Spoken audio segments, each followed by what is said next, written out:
For the last 3 months, I've been using the iPhone 15 Pro and it has been my daily driver since day one.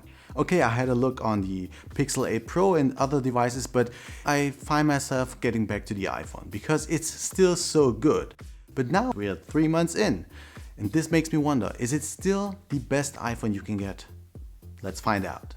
I was very excited about one particular thing at the beginning. It wasn't the camera or the great display, nor the titanium, which was the new material used. Instead, I was much more excited about the new action button. Now, with the new update to iOS 17.2, there is also the translation mode from the start, which didn't exist before. In fact, there are workarounds where you can set that, for example, a double tap performs an action, and a simple tap something else.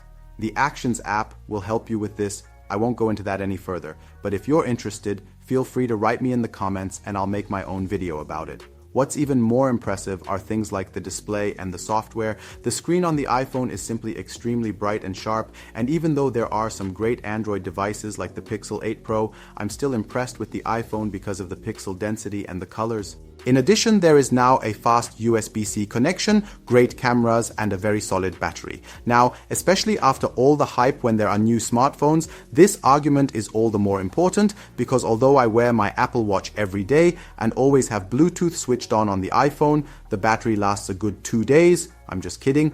In reality, the battery only lasts 1 day, but that's only for me because as a creator, I always have just under 8 hours of screen on time, which is simply a lot. But without that, I always get 2 days. The software is also excellent. It can now be easily customized with widgets without the need for a jailbreak or anything like that.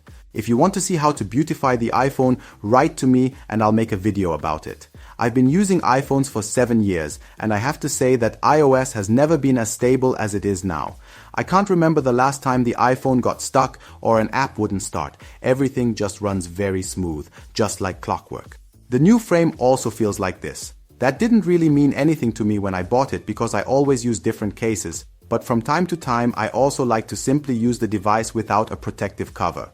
Compared to last year's iPhone 14 Pro, however, I think that the 15 Pro is lighter and therefore slightly better because of the titanium case, but it doesn't feel like it's worth much and doesn't feel as premium to me as it did last year. The same goes with the form factor. I also think that the iPhone is a little less comfortable to hold. I've actually dropped it a couple of times. Luckily, nothing else happened. The case got a dent, but fortunately, not the phone itself. The iPhone is still very pricey, so it would be a shame if it was already broken. To prevent this from happening to you, I always recommend a case. Okay, we have to consider the high price also because the iPhone 15 Pro is still above $1,000 and I'm not sure that I can just recommend it right away. I don't really think it's worth the price. Let me explain. I don't think that you can get as much as a value as you could get in the last years. I mean, the iPhone 14 Pro is still a really good smartphone. And I think you can get most of the iPhone 15 Pro with a less price when you go to the 14.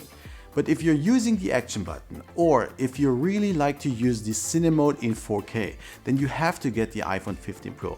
All you need is just $1,000. But I don't think you should really use that kind of money on a smartphone. Let me know in the comments what you think about it, because $1,000 is still a lot of money.